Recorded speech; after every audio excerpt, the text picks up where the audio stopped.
Welcome to Chess with Link, folks. Today we are talking about double checking your opponent. Let me give you a quick example of what I mean by double checking, and this example alone will give you a real sense of the power of double checks to turn the tide of a game or clinch that victory. In our example board here, we've got a rook in the A file that could hit the king if only our own knight wasn't in the way. Well, conveniently enough, we can move that knight for a discovered check. And if we take advantage of the knight being able to go to B6 and threaten the king at the same time that our rook is threatening the king, then not only do we get a check, but we're going to force the king to move. Because with our knight sitting on B6, it looks like it's being threatened by our opponent's pawn. But the king has to respond to not just the threat from the knight, which could be solved with capturing, but the threat from the rook. So that forces our opponent to move deeper into this pocket and get smothered in by his own pieces. And on our next turn, we can bring the rook up to A8 for checkmate. Now, that's a very simple example. Let's make it a little bit more complicated. We still have a king surrounded by his own pieces on the edge of the board. And even though we've flipped colors, we can see that we have a rook, which would threaten all the way up the board and potentially give us a checkmate if only our knight and queen were not in the way. And we can't simply copy our move from last time by bringing our knight up to G3, because that does not put the king in check. So how are we going to get the king to move into the H1 square where the knight can capture? Aha! That is where we can use attraction. Let's take our queen and put her on H1. Now, sacrificing your queen is a dangerous move, so you always want to make sure that you have a follow-up plan. And in this case, we can recognize the same pattern that we used in the previous puzzle. By attracting the king over to H1, both the king and rook are separated by a single square, and that square triangulates to G3. Now, what are we going to do from here? Follow the same pattern. We can ignore most of these other pieces because none of them are threatening G3 except for the pawn. So let's bring our knight up there to G3. The king steps into that pocket again, and we can checkmate again. It's a simple pattern, if you can spot it. Let's take our way off of the edge of the board and explore a pattern like this in the middle. We're going to begin right away with the queen sacrifice. In this puzzle, we once again are attracting the king to a vulnerable square. How do we know that this square is vulnerable? Because our bishop and rook are in the same file. And now that the king is in that file with our bishop and rook, all we need to do is move our bishop out of the way, left or right, and the rook will be checking the king. And since the king is now sitting on a dark square, if we can move our dark bishop to a place where it will be threatening the king, our opponent won't be able to react by blocking with a knight, or even making a desperate block with the queen. Because if our bishop sits over here on A5, both the bishop and the rook are delivering check at the same time. And there are no pieces that can block both of those attacks simultaneously, so our opponent must move to escape. Once again, in the puzzle situation, the king has placed himself in a pocket, and with our bishop still threatening that square the king just stepped off of, and our rook still able to go right up to that square where the king is stuck among his own pieces, smothered in by his own army, we can checkmate. Now, we have just used a very similar pattern that was dependent on either a knight or a rook or a queen sacrifice. And in this next puzzle from the Lichess Double Check practice set, you can see that we've got a lot of pieces threatening our position. Our f4 bishop is basically saving our king's life right now, because if our opponent chose to bring the queen to h2, supported by the g4 knight, only our bishop would keep that from being a checkmate. So we really need to make sure that we keep tempo. We need to keep pressure on our opponent's king. So we're going to sacrifice the queen again. Now in this case, our opponent chooses to block with the bishop. And this does come from a historical chess game, which is linked at the bottom of these puzzles, and I'll link to it down below on the YouTube page or over on my website. But with the king now restricted in his movements, we still have to be cautious, because while the king cannot go to e8, both because of our rook and his own pawn, his own bishop, he can't go to g7 because of his own pawn, and our pawn, the reason pawns were on my mind, is preventing the king from going to g8 and giving an additional attack onto e8. So what do we do? Well, we had a battery earlier. We have had a queen and a rook both there in the e-file. But let's try and observe a little bit more of the board. Let's try and notice how all of our pieces might be helping us. We have a bishop that's guarding our pawn. In fact, that bishop is the only reason the king has not taken our pawn, likely. And now that our opponent has a bishop sitting here at e8, that piece could capture our pawn. This pawn is important to the puzzle. And the fact that it's supported by the c4 bishop is also important. That has a lot to do, besides piece values. It has a lot to do with why our opponent attacked with the bishop instead of the rook when we sacrificed our queen. Let's look at what else we have on the board.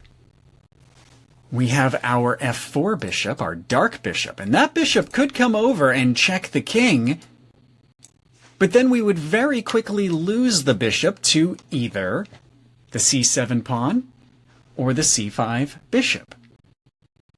We don't want to just keep checking the king and throwing away pieces, especially we don't want to sacrifice a bishop to take a pawn when we just sacrificed our queen. We have got to find a way to turn this into a checkmate. But now that we're thinking about the f-file again, we have a bishop and a pawn that are both getting in the way of our rook delivering a check. How much pressure could we apply if we started clearing out that file some? And if perhaps we took advantage of our e1 rook still threatening that entire open e-file? let's capture with our pawn. And we'll just go ahead and promote to a queen, even though we are going to lose our queen. We have attracted a rook over to stand next to his own king. This feels a little dangerous in some ways. We've sacrificed 2 pieces. But now we have the potential for a double check. Having cleared out the f-file, removing our pawn, and making this bishop the only piece standing in the way of a discovered check, we have some possibilities. We've also cleared this c4 to g8 diagonal. So our bishop is threatening an escape square that the king might want to use if we get a discovered check in the f-file. Noticing that bishop is important. It was protecting the pawn earlier, and with the pawn out of the way, it's blocking the king's escape. And now we can move our bishop to d8 for a rather surprising checkmate. Because even though this bishop at d6 looks like it's in so much danger, with 2 pieces threatening it, it delivers a check. And our opponent cannot block with either of their pieces that could move to e7. Because we also have a check coming in here from our rook in the f-file. It's a beautifully intricate checkmate, and difficult to see. And that's one of the reasons why practicing your puzzles and thinking carefully about how to do discovered checks or double checks when possible can be such a powerful tactic. Let's take a look at one more step of this puzzle together. Here in the final puzzle that we'll go through together, we're in a complicated situation. Our opponent doesn't seem to be threatening an immediate checkmate, but with a knight and a bishop and another bishop and a queen all threatening to cause us trouble if they start a trade war, if they start capturing pieces that we want to use to deliver damage, we still need to maintain tempo. We still need to keep pressure on our opponent. We can't just sacrifice a queen the way we did in a couple of other puzzles. But let's notice something about that queen. Sitting here on e5, our queen doesn't seem like she has a lot of useful attacks at the moment. After all, if we took the knight on e4, this bishop up here in the corner could come down and capture us. We don't want to lose our queen unless we have a really good reason, which we did in previous puzzles, but we don't seem to have one here. However, our queen does have a discovered attack on the king, and this is one of those key things we always want to look for. Check your opponent's king. Look at your opponent's king. Observe your opponent's king and see if by tracing a line away from that king, you have any discoverable threats. In this case, if we move the f4 rook out of the way, we would immediately have a check on the king. But where would we move that rook? How would we apply a double check to our opponent rather than simply a single check? If we take our rook up to f2, the king can escape, but he has to run away. He must run. There's nothing that our opponent can do to block this check because two separate pieces are threatening him. And that's something we always want to aim for, is two separate threats at the same time. The king captures our bishop, which is a little disheartening. But now that the king is no longer sitting on h2, let's look at the threats we're providing. Our rook and queen have this interlocking laser grid of powerful attacks that really limit the king's moves. He can only go to h4 or g4. He must step down if we threaten him. And if we want to eliminate the king's options while maintaining tempo, well, we could force the king to go to g4.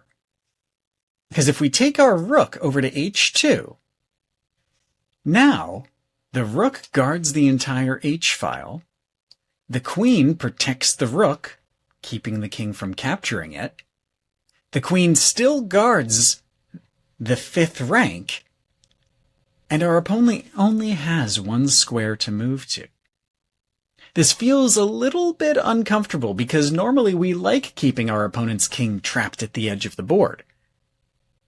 But if we carefully track the lines of threat and how they build a cage around the king, we can control our opponent's move for multiple turns, compelling them into worse and worse situations. Now, this is one of my favorite puzzles that I've ever encountered here on Lichess because of how the checkmate resolves. As we can see on the board now, the king only has one square he can move to if we put him in check without rearranging our queen and rook. And any time that we can limit our opponent's moves, that's a good thing. Do you see how it could become checkmate, though? Do you see how we could threaten the king so he moves to a vulnerable square and then win? Let's get the king off of g4 without damaging this triangle of control that we have around him. If we take our pawn to h5, that checks the king. The pawn is guarded by both the queen and our own g6 pawn and the rook, forcing the king to go to f3. Our rook still guards over the king. Our queen still keeps the king from going down or left. And now, with the h5 pawn blocking g4, the king is well and truly stuck. How are we going to checkmate, though? There is a checkmate in only one move. It's at this point that a lot of people might look to their rook. After all, this d8 rook has been sitting here for a while, and it could slide over and deliver check, but then our opponent has multiple pieces they could interpose. And by moving either of those pieces, the king would no longer be trapped against a wall of his own army. But do you see how we could apply pressure to the king in the square he's sitting in without giving our opponent an excuse to move either of these pieces? Let's get our checkmate in one of the most satisfying checkmates you'll ever see. If we move our d5 pawn to e4, we have checkmate, and it's delivered by a pawn. Oh, that's so much fun. With the queen guarding the pawn, the king cannot get revenge. With the with the 2nd rank guarded by the rook, and the bishop blocking the king from going to the e-file, and our own pawn preventing the king from going to g4, and our queen guarding 2 more squares, our pawn delivers checkmate. Now, folks, this set of puzzles from the Lichess Double Check database is a lot of fun to work through, especially because it takes you from the basic fundamentals of doing a discovered attack on your opponent and combining that discovered attack with an additional attack using a knight or a queen or a bishop or a rook for a double check. That really helps us practice the power of observing long-distance attacks and combination attacks and discovered attacks. It helps us practice real, applicable patterns as we work our way through a puzzle. And I would challenge you to take a look at the last puzzle in that set. I'm not going to go through it with you today. But this last puzzle comes from a game in which the first move of the puzzle resulted in the resignation of the player on the black side. Why did the player resign? I'll show you the first move. And then I'd love to hear from you in the comments, or if you're in my OutSchool classes, we'll be discussing this in our meetings. And if you have any other paths that you think would lead to victory, please share them.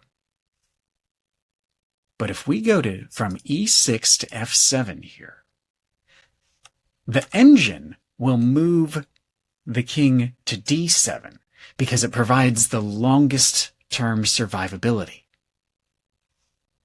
But in the actual historical chess game that this comes from, like I said, the player on the black side resigned because he realized that there was no way to maintain control of the board from here out. Because after that pawn check, which required the king to move, a sequence of discovered checks and double checks and skewers will eliminate most of his army. See if you can find that pattern and share it down below in the comments. Have a great week, y'all. Enjoy playing chess. And remember to be kind to each other out there on the internet and on the chessboard as you crush your opponents with your tactics. Be well.